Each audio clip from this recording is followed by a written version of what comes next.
Welcome to Group Dates and Hot Takes, a Bachelor Nation podcast. I'm Sampy, a Bachelor newbie. And I'm Christy, a veteran. Join us as we take on season 25 of The Bachelor together. Hello, everyone, and welcome to episode 6. How you doing, Christy? I'm a little tired, but I'm good. What about you? I'm doing great. Excited to dig into this week's episode. This is the halfway point of the season, correct? Episode 6. There are going to be 12 episodes, theoretically. I'm not entirely sure of the number of episodes this season, but approximately halfway. Okay, so do they switch things up then? Sometimes run for longer? Last season ran a little longer because we had like 2 bachelorettes. But usually the Bachelor seasons are pretty standard, I think. Okay. Excellent. Well, let's get started. I saw, actually this happened last week, but because we watched on Hulu, we didn't see the commercial for this, but The Bachelor is casting for a new show. It has golden years in the title. They're looking for people 65 and older. Oh, my word. to do this show. And the casting, I found on the internet like the little blurb about it, and it said, "Now casting seniors looking for love. Are you entering your golden years and looking for romance? The producers of The Bachelor are looking for active and outgoing single men and women in their golden years for a new exciting dating show." Oh my word. This could be a train wreck. I mean, old people need love too, I guess. Yeah, I just think the dynamic of it would be weird. I just don't see 65 plus year olds acting like these women are. I don't know. I might disagree with you on that, Christy. I think that older people could potentially even be more ridiculous. Just because they've potentially shrugged off some of the societal standards because they are so old. So I don't know. I think this might be opening a whole new can of worms. Are they gonna start a Bachelor teenagers next or something? No. Let's hope not. I would hate to see it. Yeah. Yeah, so if any of our listeners are in their golden years and wanting love, this is your chance. Yes, your chance for fame and Instagram followers. Yes, yeah, I was seeing some of the statistics associated with that, and there's been quite some significant gains in terms of Instagram followers for some of these women. I think last I saw, Abigail was still, I mean, she just, from the very first episode, she absolutely skyrocketed and still has maintained quite a huge upward curve. So, yes, great for her. Rachel's another one who has not gotten surprising. a lot of followers. Yeah. Is there any other, I guess, tangential drama or things outside of the show associated with people on the show that we should talk about? I know you always have your hand on the pulse of Bachelor life outside. Yeah, there's one thing that has kind of been brewing for kind of since the beginning of the season, actually, and it involves Rachel. Uh-oh. Yeah. So a little background. Do you know who Rachel Lindsay is, the first Black Bachelorette? No. Have you seen her name? Well, ABC cast a pretty out and proud racist on her season. Like, he had all these tweets, just like really offensive stuff. Well, now we have the first Black Bachelor, and they cast someone like Rachel, who has like all this weird, like, liking photos with Confederate flags and weird like cultural appropriation, Halloween costume stuff like associated with her. And then this past Thursday or Friday, one of those 2 days, these pictures surfaced on the internet of her at let me pull it up, what exactly it was called, a antebellum plantation themed fraternity formal. Huh, that's a mouthful. Yes. Somebody described it as it was at a Kappa Alpha, which I don't know much about Greek life at all, but apparently it's known to be this racist fraternity that uses like Robert E. Lee as its like foundation. And so every year they had this thing called a formal party called Old South, where the people dress up as Confederates and plantation owners. Huh. I honestly could not believe this was something that was still happening. That's, like, apparently that's an interesting event. Wow. Apparently they banned this, but they're still like finding ways to like hold this event. So this kind of like exploded all over the internet last week. Is that a pretty common Bachelor thing? So not the Confederate fraternity parties, but the just external drama surfacing as things go on from outside of the show. This has started to pop up a lot in the last few seasons, I would say. People, they get cast on the show, and I guess the producers don't dig around in their social media at all. And then as the show is airing, people are discovering all this stuff. Or maybe they do dig, and they're like, ooh, this will cause some issues. Particularly, I think, I could be wrong in this, so take it with a grain of salt, but it seems like over the past few years, sort of that social media mining has become very common, where people will do just super, super deep dives and try to dredge up anything, and whatever the purpose of that is. But I don't know, I've seen that a lot in relation to public figures. Mm-hmm. Yeah.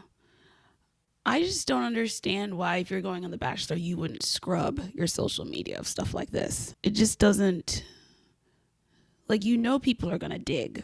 Yeah, I mean, I guess I would say maybe one, if you don't see any problem with what you were doing, or you think that like it would be taken a different way potentially. I think you had that sort of situation with the James Gunn, is that his name? Director of Guardians of the Galaxy, with some of his edgy tweets from back in the day, and potentially just depending on the circumstances and how long ago people could also forget about that stuff. Like, right, if you're just the sort of person who's just posting stream of consciousness stuff, dumb jokes or whatever, and you post something that would not play well now, or even not play well when you posted it, but you just had no audience and so nobody cared. Yeah. You may just not even remember that it happened. Yeah. Well, Rachel's thing, she went to that ball in 2018.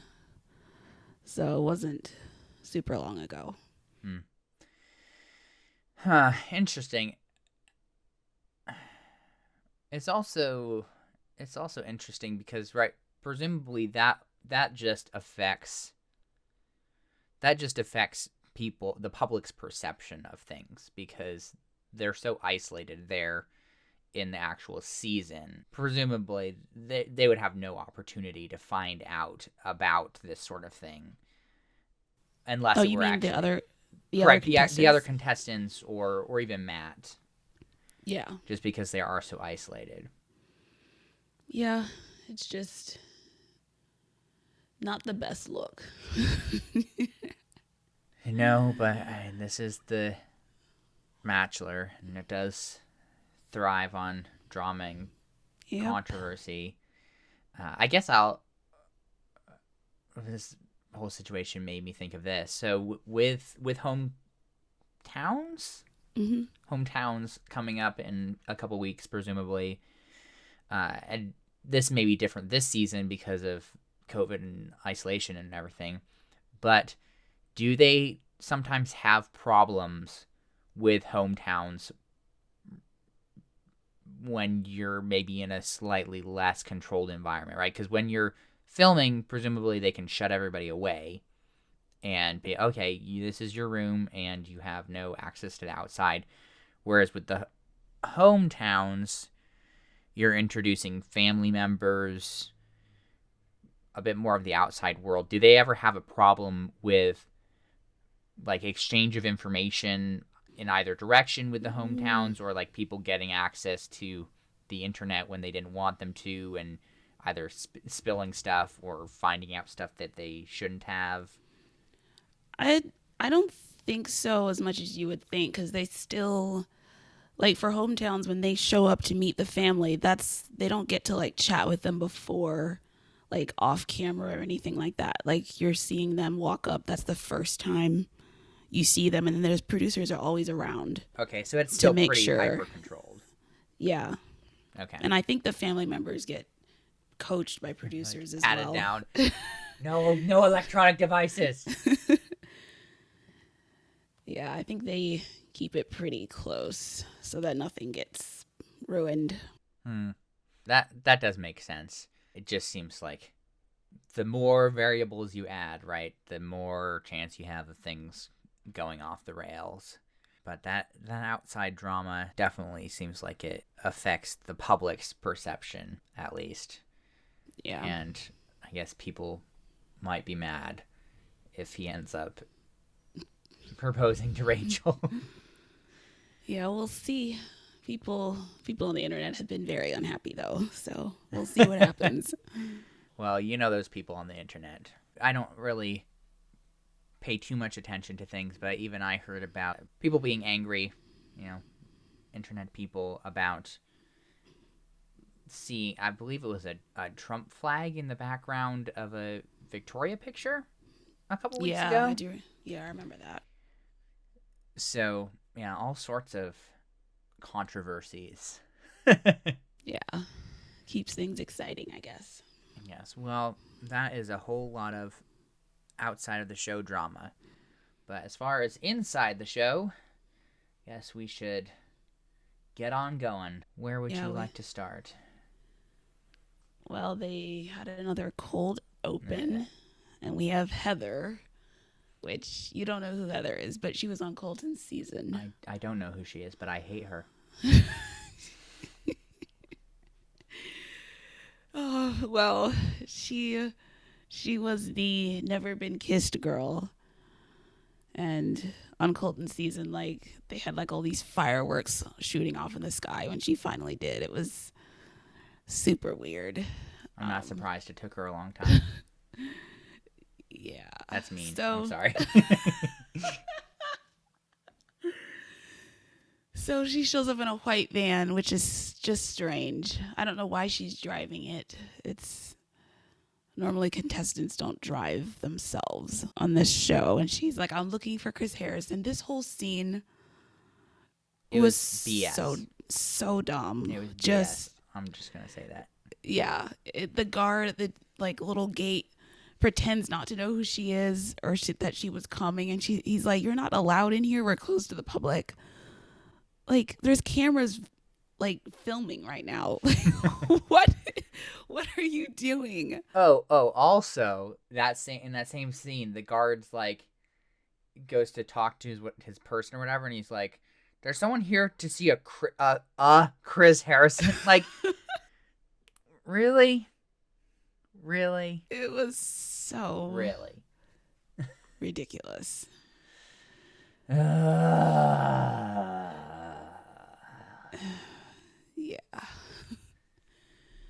Is this where she talks with Chris? I forget. Did they? I don't remember if they showed that now or later, but Chris also acted surprised to see her. Yeah. Like, oh, I wasn't expecting this. Like, please, you're a producer. You knew this was happening. Yeah, and like I told you earlier, I would not be surprised if Chris Harrison was the devil incarnate. Just the way that he messes with things and just shows up in a little poof of smoke and then disappears in a little poof of smoke. I'm very suspicious. You may not be wrong. Whenever I see him, I'm like, oh no. It's never good news when he shows up, that's for sure. No, not usually. I mean, there was one instance this episode where it was good news for some, but again, that's the whole devil aspect, right? Yeah. Because it's a good deal, but there are unforeseen consequences. Mm-hmm. Yeah. Oh boy. So Ridiculous. the episode actually starts with MJ and Yes, Jasenia. the conclusion of last week's cliffhanger. Yeah, he talks to Jasenia first, who tells Matt that MJ and Victoria were the instigators of the drama, essentially. The people creating division. And Matt seems to believe her, at least at that moment. Mm-hmm. And with these 2-on-1s, you were telling me that they do sometimes happen, but is there, with this situation, is there usually a rose involved? Because I would have anticipated that he wanted to talk to both of them to find out what was happening and then kind of throw them back into the pond and either give them a rose at the ceremony or not. So I was kind of surprised to just see that rose sitting on the table. Well, the thing is, this isn't an actual, like, real 2-on-1. Normally with those, you actually go somewhere, like, Okay. to like a deserted island or something, and usually the person who gets eliminated gets left behind while the helicopter like flies away or the car drives away, and they're just left there pondering their life. That's so strange. So no, this right here with the whole like before the rose ceremony is not a proper Okay. 2-on-1. All right, interesting. Yeah, so Jasenia just totally holds her line here that she is in the right and that MJ is just creating all this BS around the house, which... She was. Yeah, I do agree with that. So I think Matt... Oh, go ahead. No, go ahead. Matt talks with MJ next. I loved this quote. She was just kind of complaining in her in the moment, and then she's just like, "Let me fluff my hair. I forgot who I was for a moment. I had a weak bitch moment." Yeah, oh my word. That was a good bit of comedy there. She tells Matt, "My heart is so big. To have my character put into question hurt me the most. I've had to overcome so many fears this week. You need a wife that preaches harmony and peace." Oh dear God. Just a load of crap. Continuing to harp on those points without any evidence to support that whatsoever. She definitely seemed like she had a disconnect from reality there for sure. Yeah, then after this, MJ and Jasenia are just arguing Again. back and forth. Just, it was too much to write down. I think Matt eventually comes back and appears to struggle between which women to send home. You don't think he actually struggled? I don't know. I don't know if I believe that. But yes. MJ actually goes home. Bye, MJ. She was not pleased. No, she feels sabotaged. In my opinion, she did it to herself, but what do I know? Yes, it just reminds me of that meme, right? Where it's like, there are consequences to my actions? Yes, oh boy. So Jasenia gets the rose. So surprised. And by this point, the rest of the women have arrived for the cocktail party. Yeah, we're having our, at this point, regularly scheduled rose ceremony at the beginning of an episode. Yeah. All off kilter. Yes, that's true. But they were I think everybody was happy that MJ went home. Yes, especially Katie. Yes. And just as everyone thinks it's going to be a normal, like, evening, Chris The walks in devil himself arrives. and says Matt is exhausted and there won't be a cocktail party. And I just. Matt's exhausted from sending one person home? I didn't really understand that. Hey. This journey is very difficult, Christy. Don't be a hater, okay? It's hard. So hard. Yes, it's difficult sending people home. It's just emotionally draining, you know? Well, he's so tired he can't talk to any of them. Nope. Not at all. Yeah, and I mean at that point, the blame game starts again, right? Was it Serena C who was getting all in Katie's face for Yes. snitching on people? Yeah, she thinks that the night is shorter because Katie previously brought up to Matt that there was bullying going on in the house, which I disagree with. I feel like Matt would have wanted to know about the bullying. Like, I don't think that would be a reason why he'd punish them and say, oh, I'm not going to talk to any of you. Correct. So I guess maybe we are missing some perspective here since we just started this episode, right? But I'm trying to think back. This was still a continuation of the night where some other people were sent home, right? Or no? I'm trying to think back from last week's episode, the end of last week's episode. What had happened right before this? Because right, Kit's date was right before this, I think. Mm-hmm.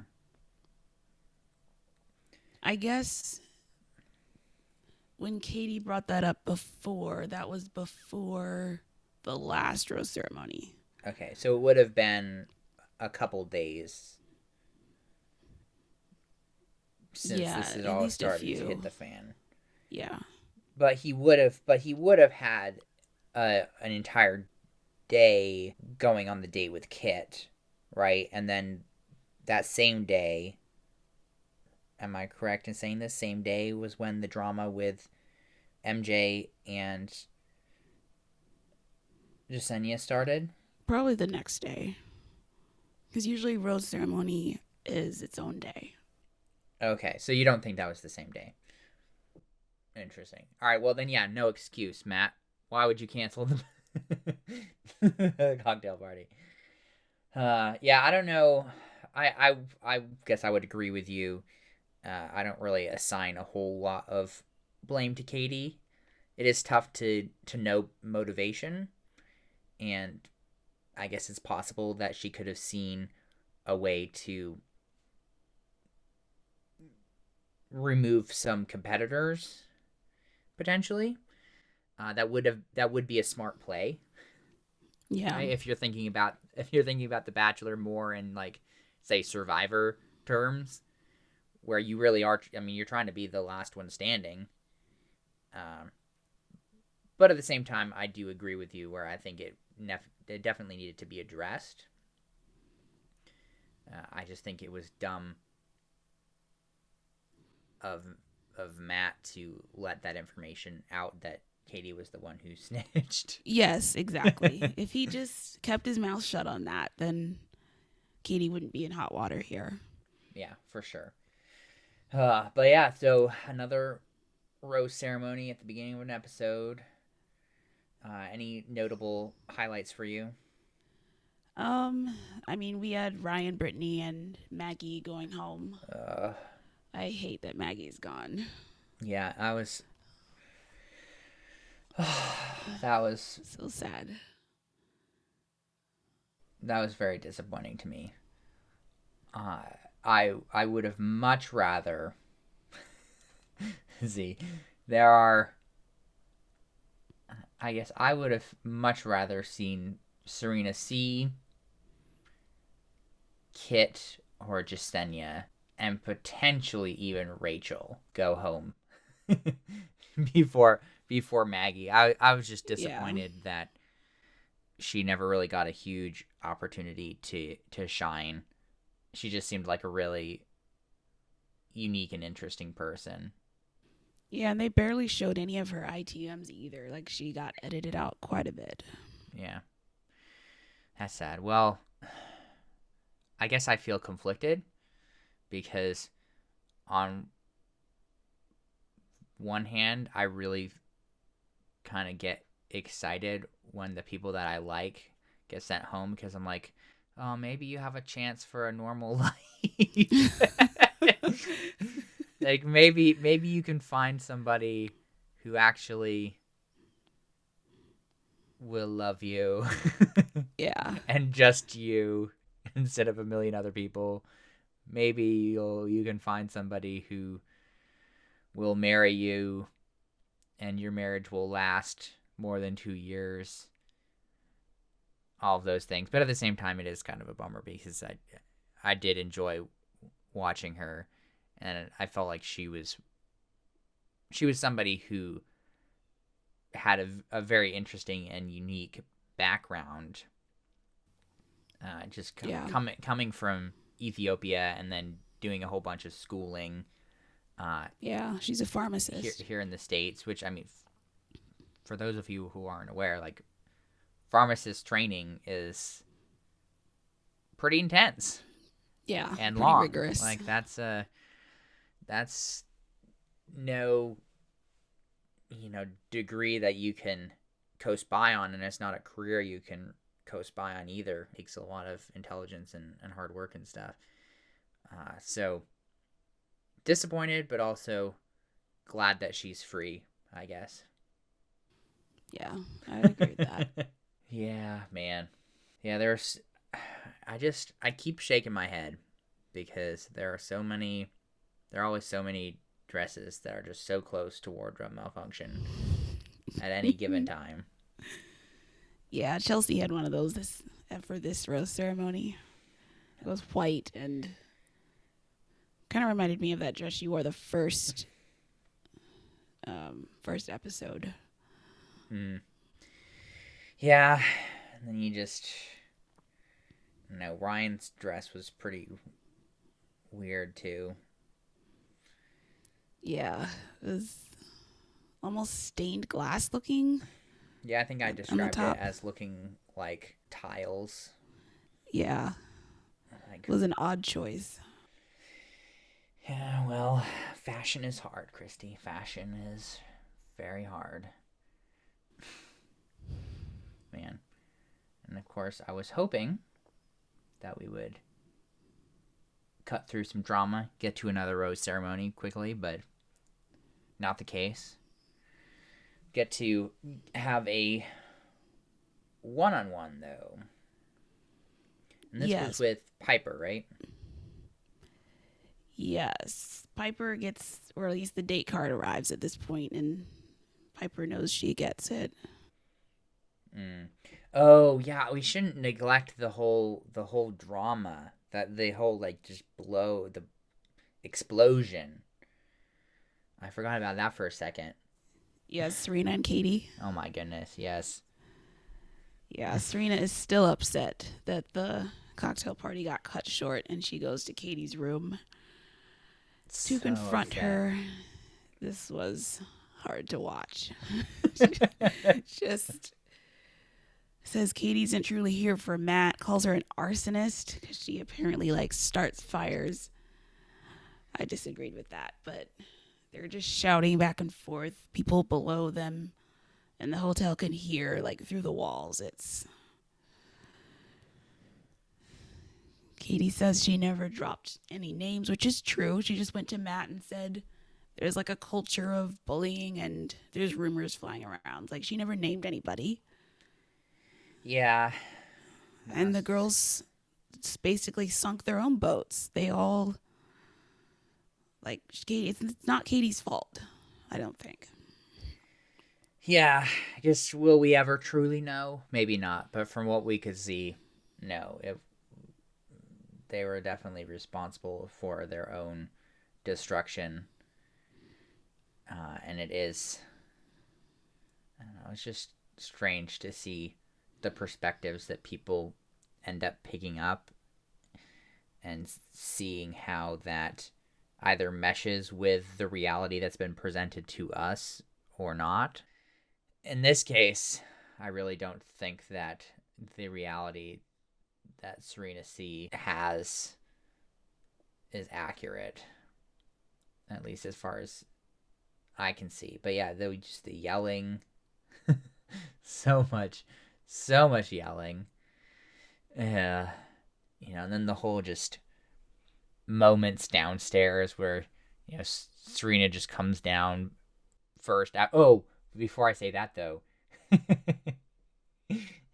at at the end of this whole like yelling match, Katie's just like, "Can I say? But thank you for your feedback," and does this like weird like thing with her hands, which is like sort of It was great. fake bowing. I guess maybe it was very very. It was like it had a flourish to it. Yeah, almost like a court jester sort of strange thing to it. But yeah, so then after that, Serena goes in and starts complaining again, and sort of these hush whispers, like they can avoid Katie.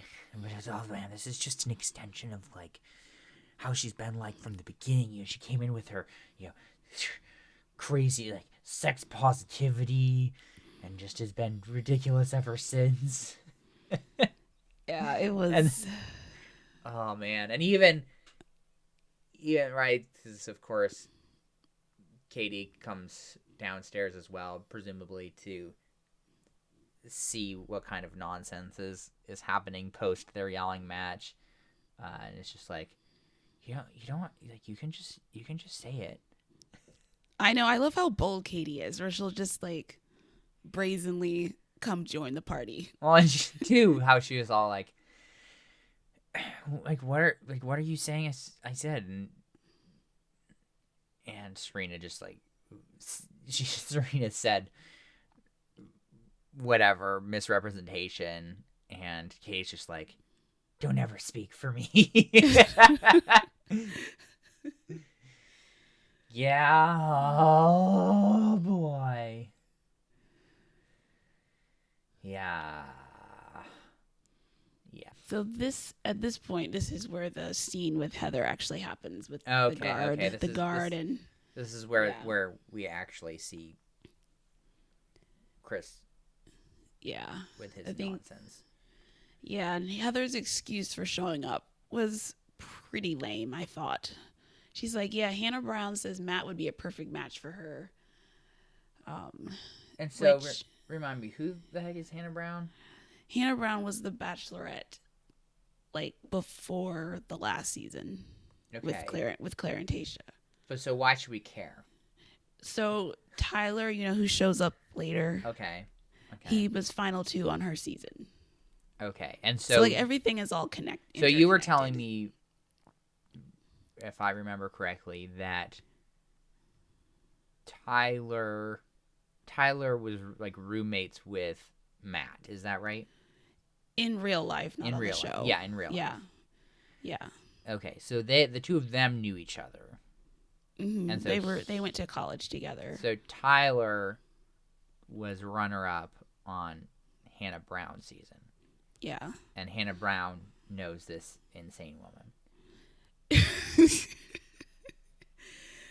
Yes. Apparently, they were actually Hannah and Heather were on Colton's season together.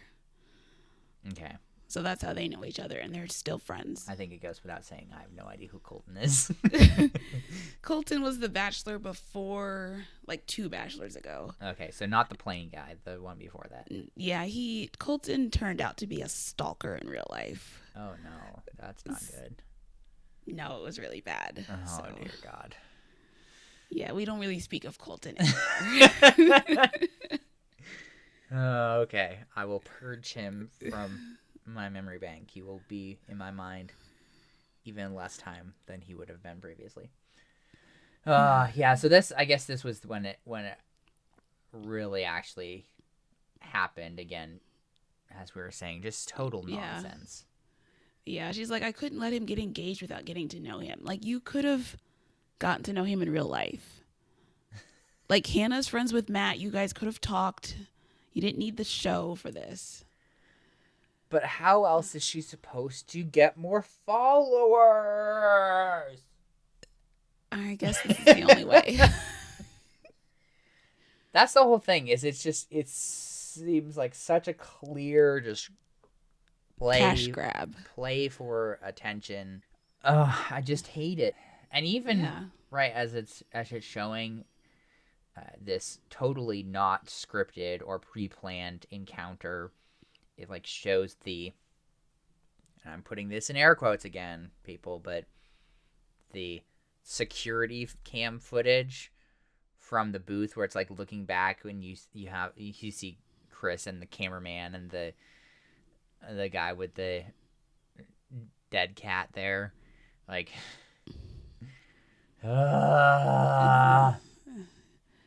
just dumb.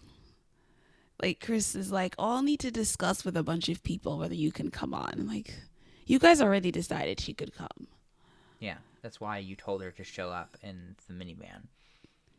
Yeah, just so fake, the whole thing.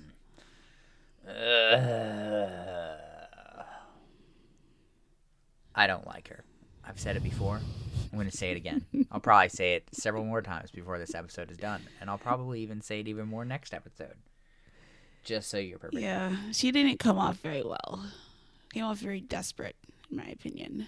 Oh, totally. And I might as well talk about this now, but just showing throughout the episode her, like, quarantine vlogs or whatever. Ugh, painful. Literally the worst.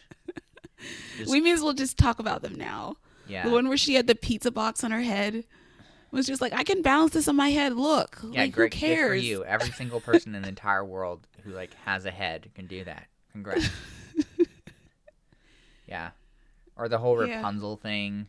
Oh, she does have very long hair, but it was so, like, cheesy, and where she's like, oh, I've had 2 COVID tests. Just like...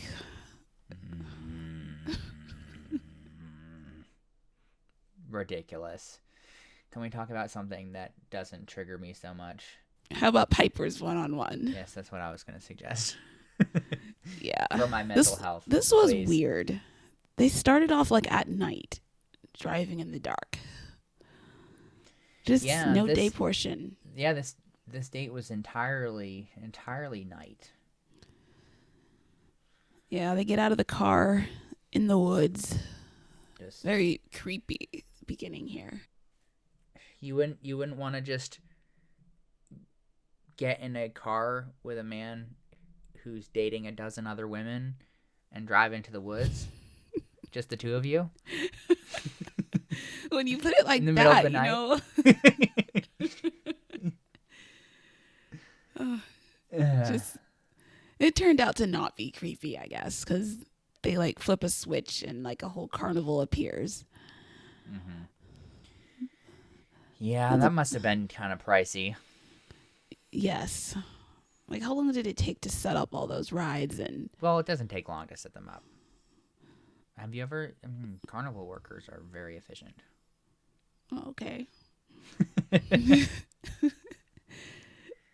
I've been around fairs my entire life, and it's always just done.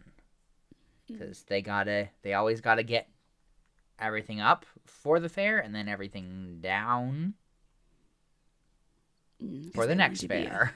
To be efficient. Yeah, because they're always those things are typically it's an entertainment company, and so they're just traveling through a region constantly, and so they'll just throw up the rides for the week fair, whatever, tear them down, drive to the next fair, and repeat.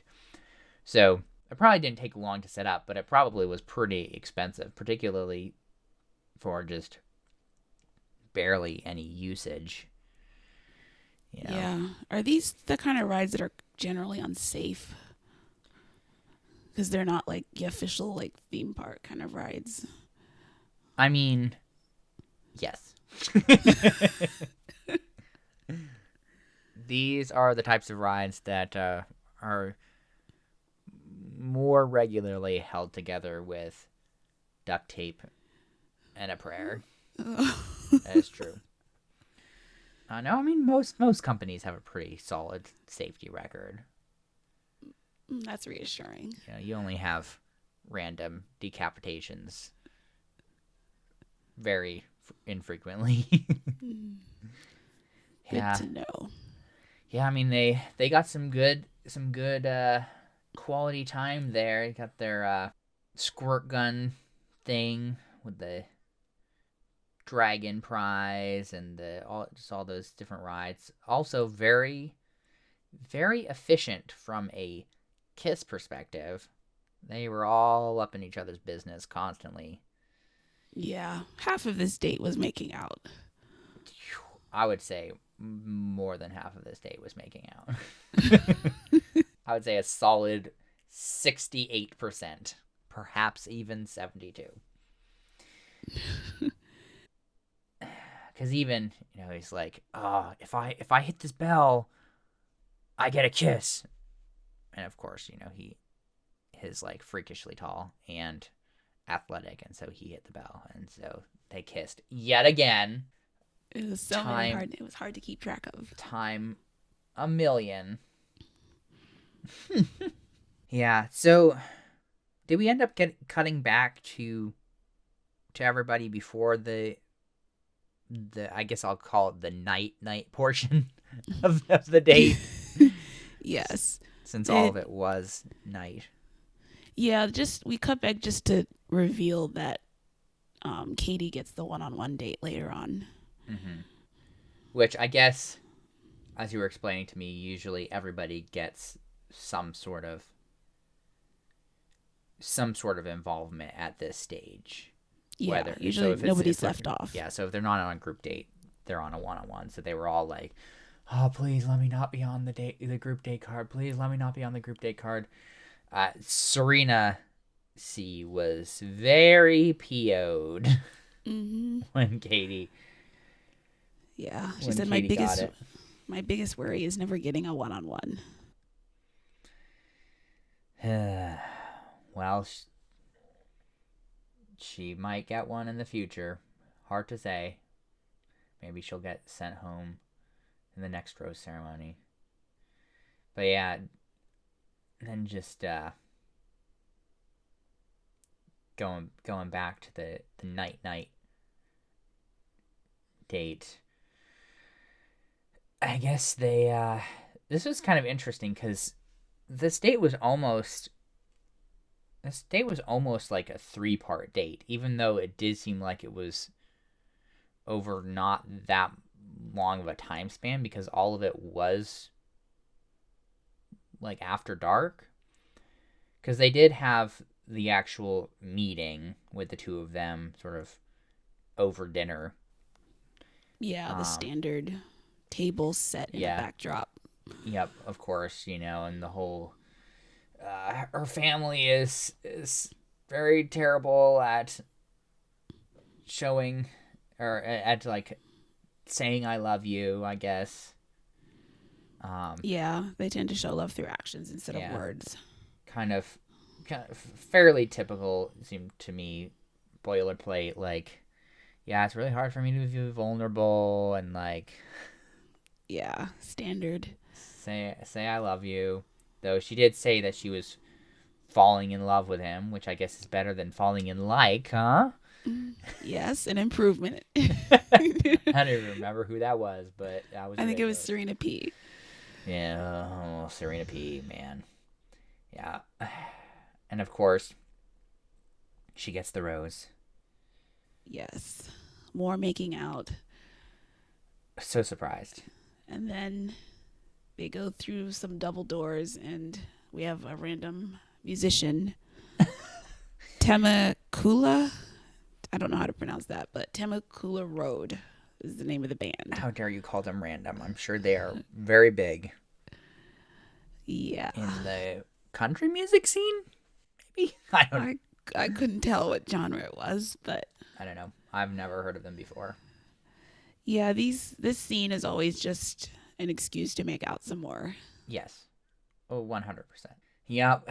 Gotta get that making out. And again, nothing as egregious as the kiss from last episode, but I'm beginning to wonder if Matt really legitimately knows how to kiss, because I noticed some more, like, it wasn't as bad, but it was still kind of like, what are you doing there, buddy? I don't know. I don't know. Starting to make me uncomfortable. Yeah, a little bit. I don't usually try to like zoom in on it or like pay too much attention. Look, we decided that I was going to be keeping track of the kisses for whatever godforsaken reason. And so it's what I was going to say, what I'm getting paid to do, but I'm not getting paid to do it. Which makes it even more sad. But I am paying attention, unfortunately. So here we are. It's what the people want. Yeah. So it's what the people are getting. Gotta get accurate counts. Yes, of course. So then I guess we move to the next day. Yes, for the group date. Yes. This is maybe the most casual Matt has ever been. Yes, he's wearing a bowling shirt. Ooh, foreshadowing. Yes. This was it looked fun to me. Yeah, well, they did. They brought them all bowling. Yeah, there's lots of food.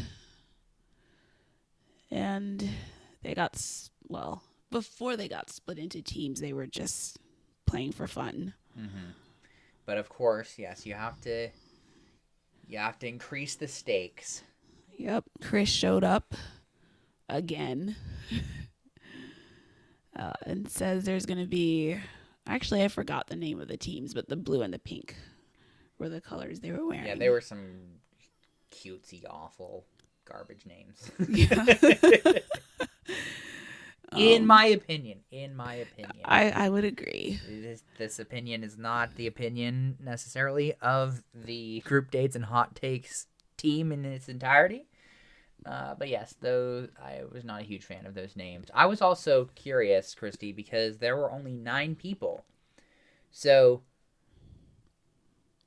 I was kind of questioning the whole logic behind that, because they did it by score. Mm-hmm. But one team had 5 players. Well, the team with 4 won, though. I know. So I don't know how they managed to equalize that.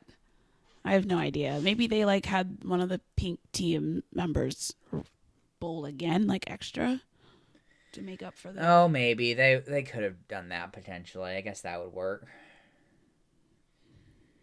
Yeah. Yeah, but hopefully they won. Wouldn't have been super fair. Yeah. Yep. So as Chris was saying, she keeps showing up. I wish he wouldn't, but he does. The winning team would get to have the beautiful evening with Matt, and the losing team would have to walk home in the rain. Yes, which they did. Yep, and start, the typical pity party, crying over spilt milk again. Yeah, and then Chris arrives again back at the house to tell them they can actually join the after party. Yeah, which I guess Matt felt bad or whatever, but this is what I was telling you earlier. This is total dealing with the devil sort of situation, because he made them very, very happy, but he made the other four very, very unhappy.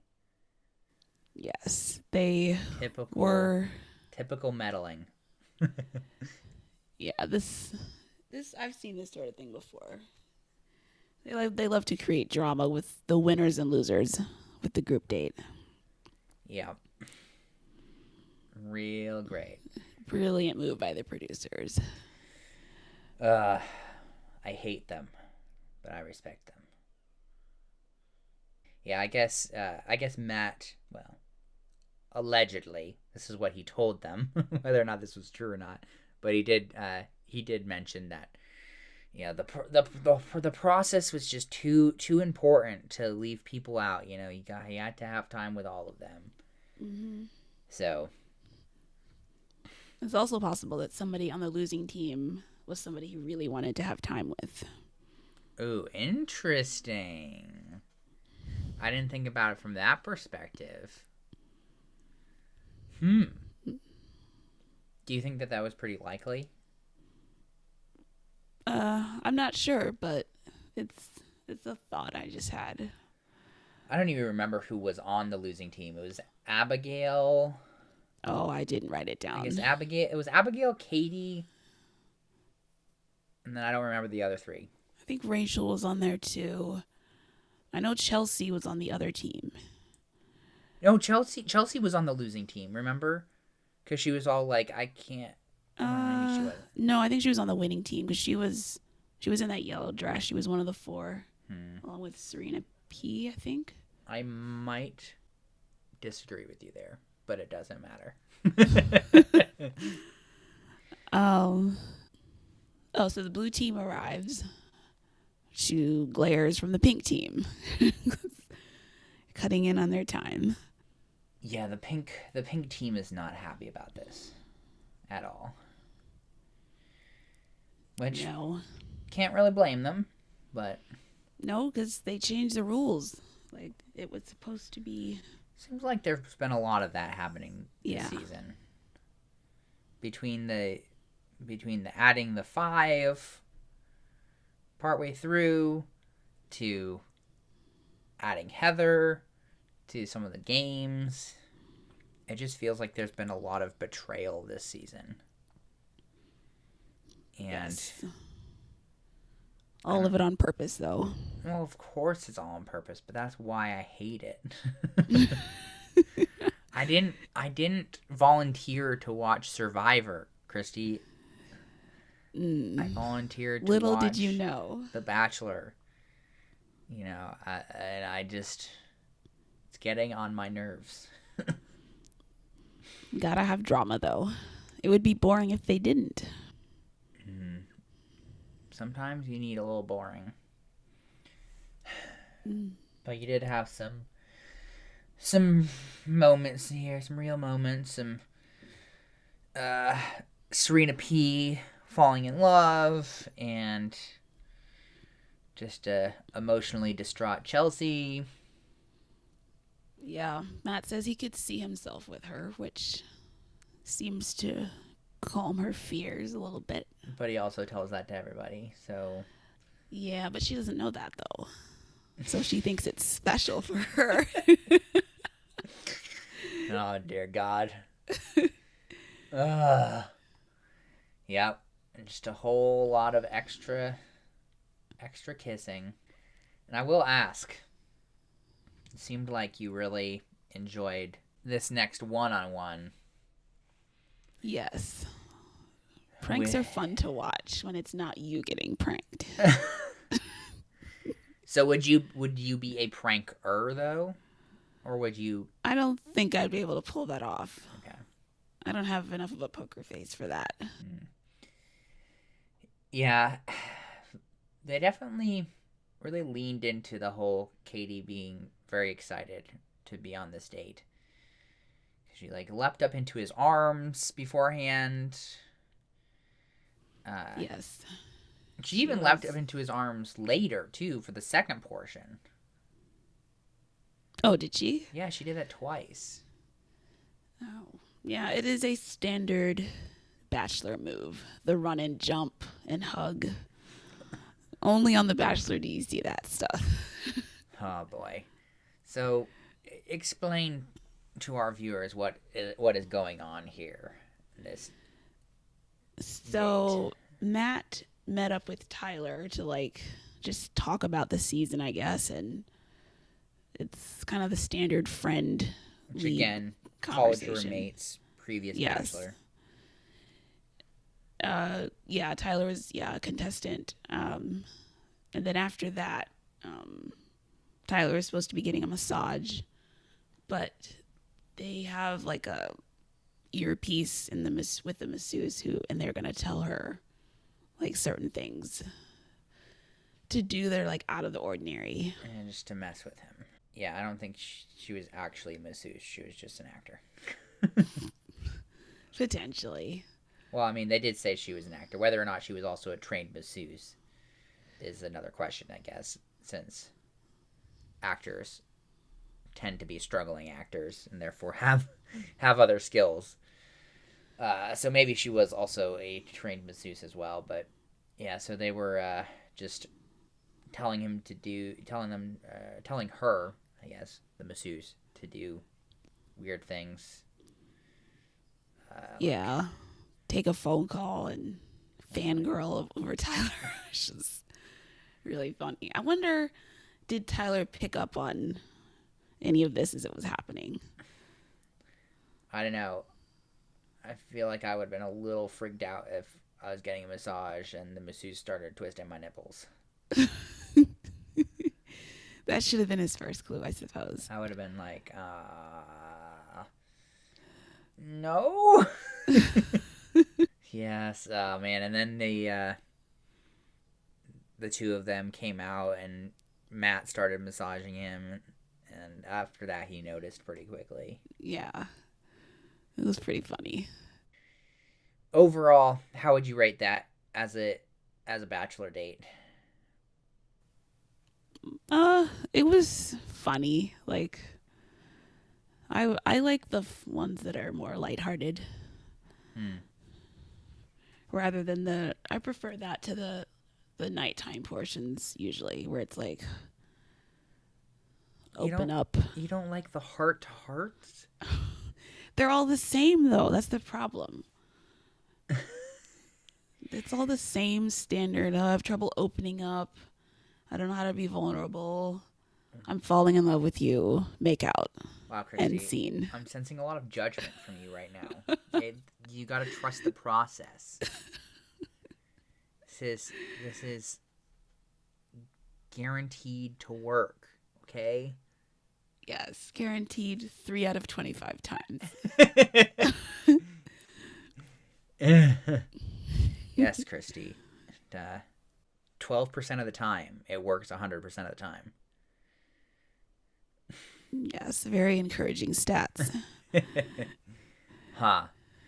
Yeah, I as an incredibly cynical person, I share your perspective, but it is funny to see it rehashed over and over. As we were saying last week too, the whole, okay, dinner portion, we're not as frequently in the dinner portion, but especially in sort of asides with Matt and somebody else, and I'm sure this extends way back into the history of The Bachelor, but talking heartfelt, I have trouble being vulnerable, cut to hands on the thigh.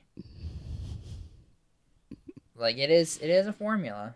I would be interested to know if that is something that the producers tell them to do as like a signal that, oh yeah, like we are close. See, like our hands are on each other on her thigh, because it just seems like, I don't know if that's the sort of thing where, say you did a research study and got like 1,000 random couples and had them, I don't know, like a list of romantic questions and had them sit on a couch next to each other, like how many of them would default to that sort of thing, right?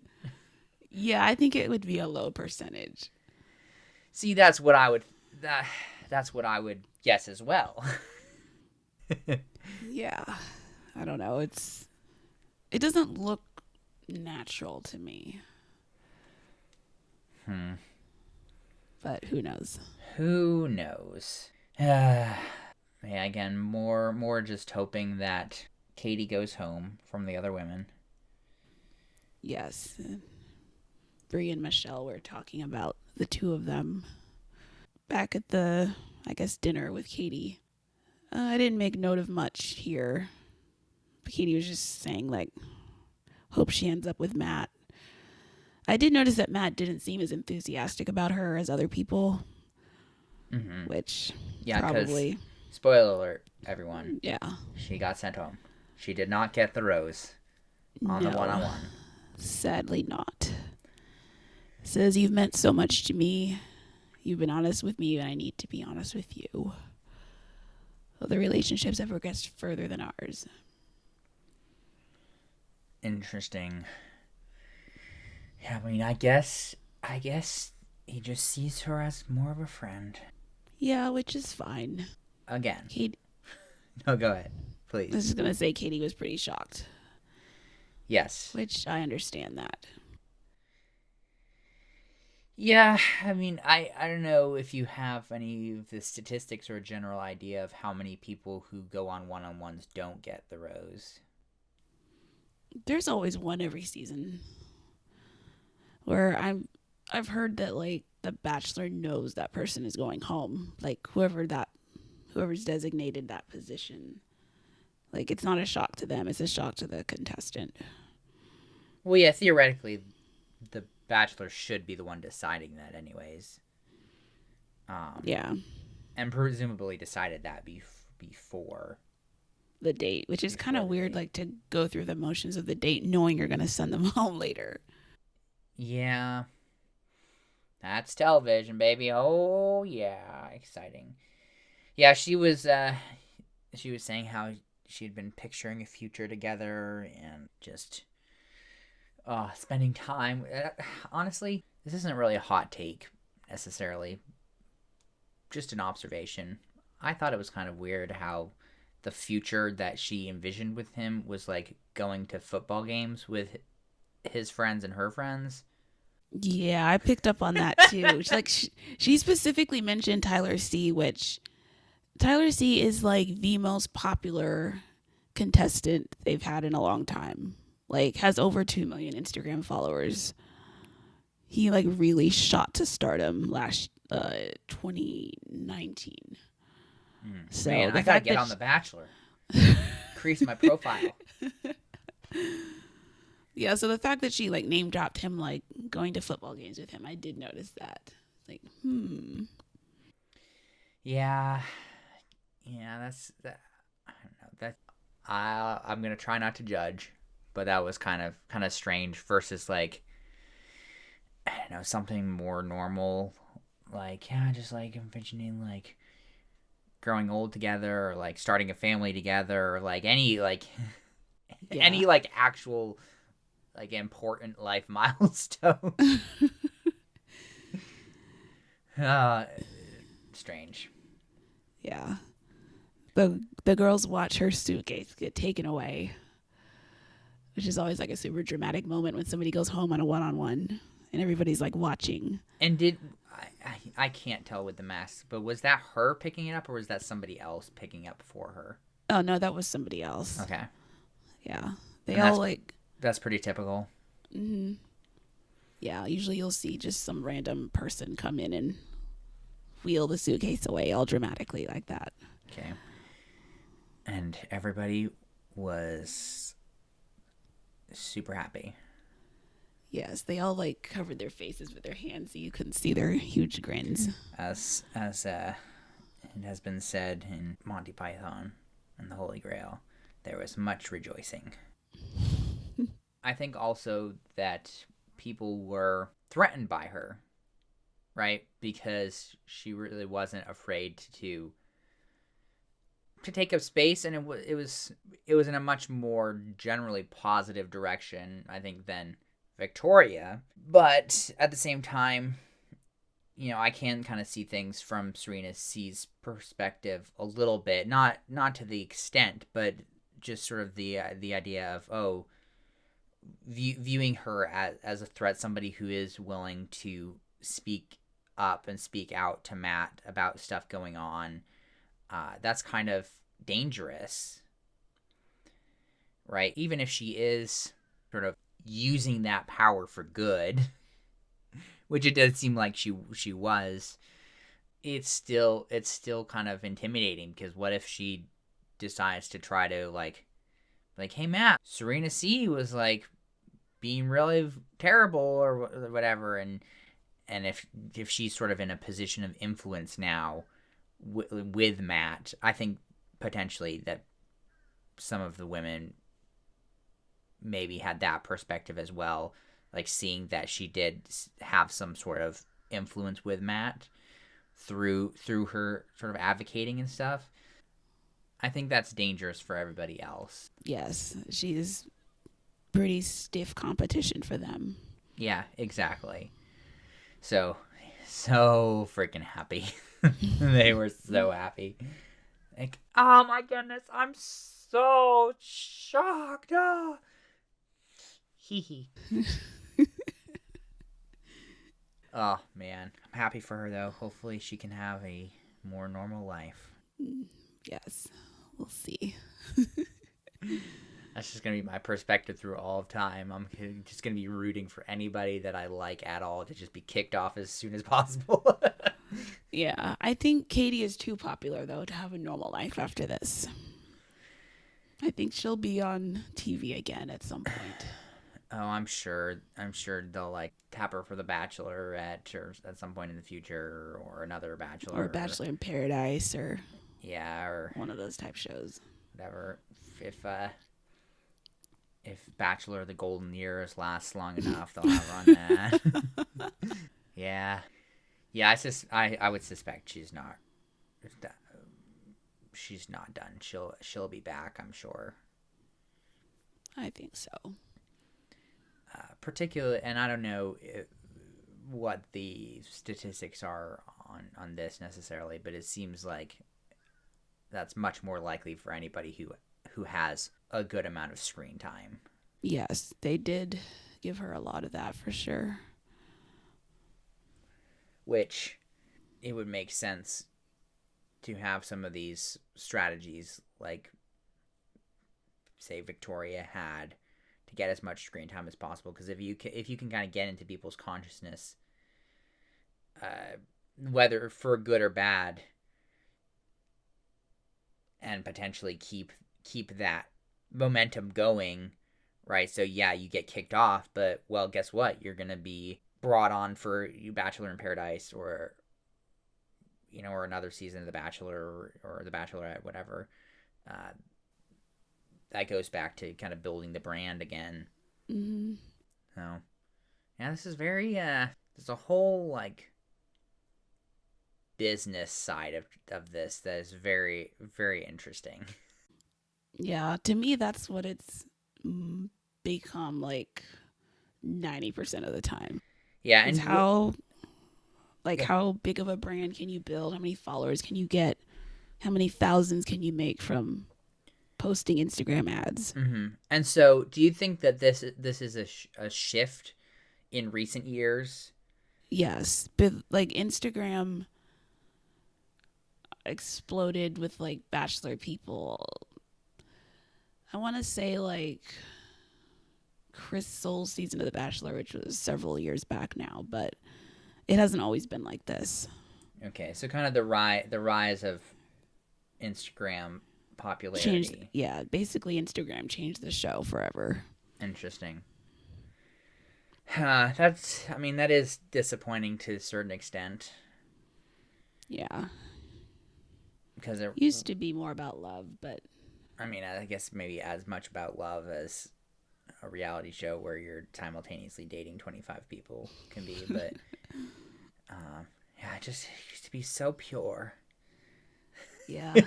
it's been tainted. Oh no, tainted by the corporate influencer culture. Yeah, that is, I guess, maybe a disappointment to people who love, but Yeah. it does kind of bring a more. I don't know if it always ends up being more ruthless necessarily, but it ends up being much more entrepreneurial versus romantic based. And I guess, if the romantic side of things works out, then oh good, right? Because that would just feed into the business side of things. But here's a hot take for you, Christy. I don't think that most of these people are there for the right reasons. Wow, really? Really. I'm saying that from the heart. Wow. That's so insightful. Wow, I don't like your sarcastic tone there.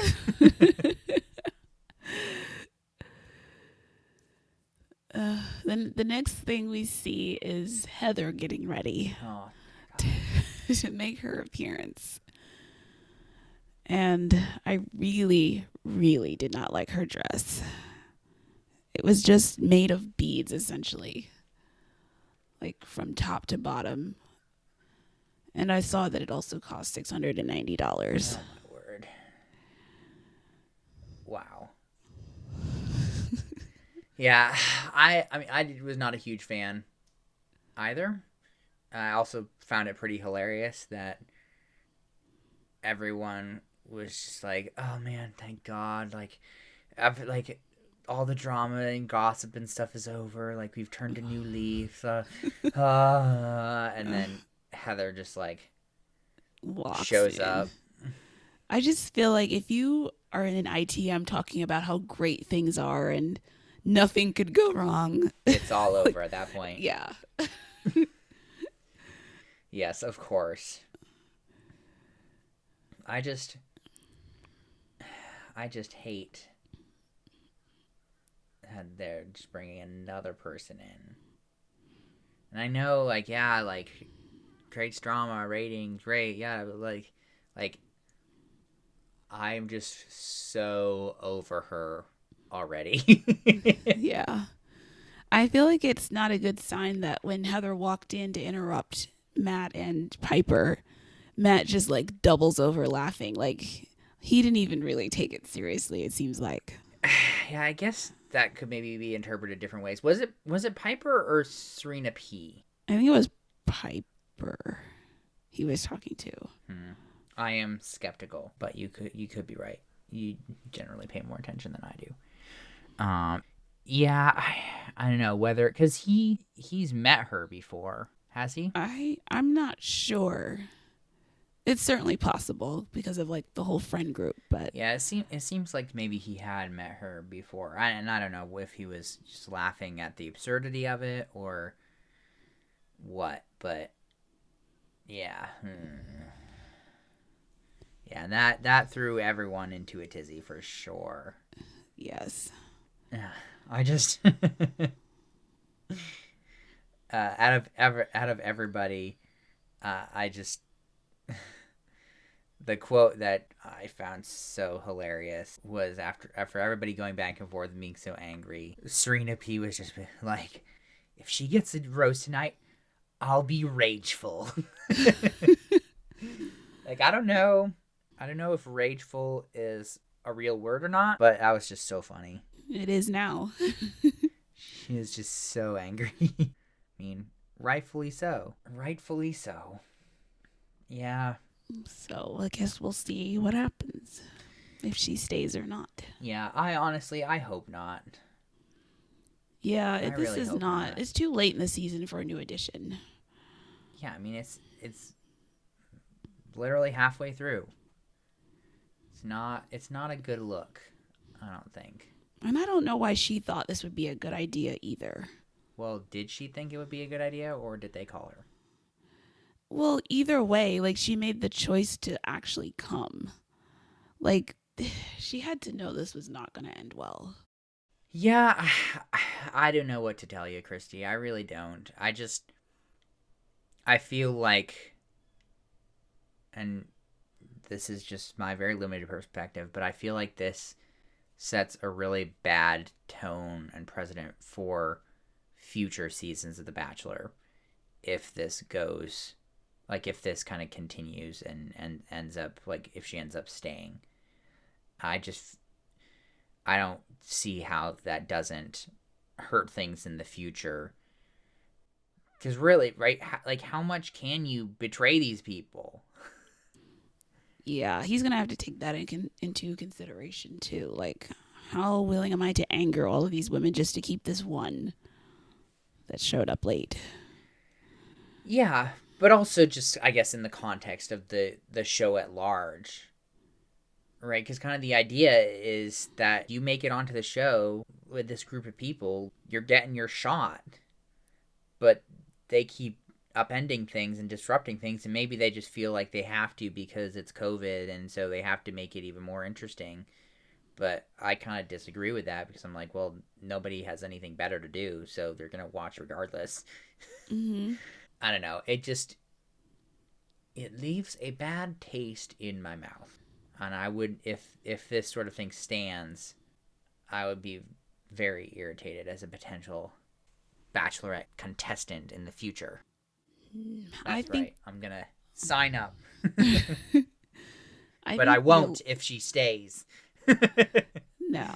I think the allure of, like we were talking about earlier with followers and everything, is enough for people to sign up, even if they know that the producers will pull stuff like this. I mean, I guess so. I mean, the show is pretty fundamentally exploitative. Yes, and people at, still at sign the up at every the base year. level. Yeah. So I guess I shouldn't be surprised if it continues to thrive, even if they pull stuff like this. It's the sort of thing that makes me feel bad as a person. Just like, this is gross, and I don't like it. Yeah. Well, really, besides that, we just have the end tag, and that's the end of the episode. Yeah, I didn't. I was This was kind of. I was so hopeful that they would finally get back on track again here. I thought they were going to. If they hadn't freaking included Heather, we would have had the second rose ceremony and we would have been back on track, but no. Maybe next week. Had to pull even more stinking drama. But yeah, we had the Serena P. I guess what I would say about this is this end tag was just as bad karate as the dancing he did earlier was bad. Yes. I would agree with that. He kept like hyping himself up, like, I'm gonna do it. Lower the pillow, like, I guess yeah. What you could really say is Matt is to karate what Matt is to dancing, which is to say there was not much of a connection in either scenario. No. I mean, he did manage to avoid kicking her in the head, so I guess we should be grateful for that. I guess small blessings. Yes. Yeah. That's about it, though. Oh, yeah, that's unfortunate. We did have a pretty active kissing episode today. We are continuing our escalation here. This is the third episode in a row where we've had more kisses than well, actually, I mean, it's the fourth episode in a row that we've had increased kisses. But yeah, we had 13 in this episode. So we are really impressive. We're up to like around 50 kisses, I think, total. So we are really on track to hit 100 since we're at the halfway point now. We did have a slow start. I was like, man, this is going to be an episode pretty light on kissing because it was probably 25 minutes into the episode before we got our first kiss, but then just full steam ahead. Choo-choo. Yeah, then Pieper happened. Yeah, all aboard the kissing train. So that was real fun. But yeah. Any last words, Christy? Anything we need to mention to our faithful listeners? I don't think so. Just thanks for listening. Yes, thank you for listening. This has been Group Dates and Hot Takes, a Bachelor Nation podcast. I'm Sampy. I'm Christy, and we'll see you next week.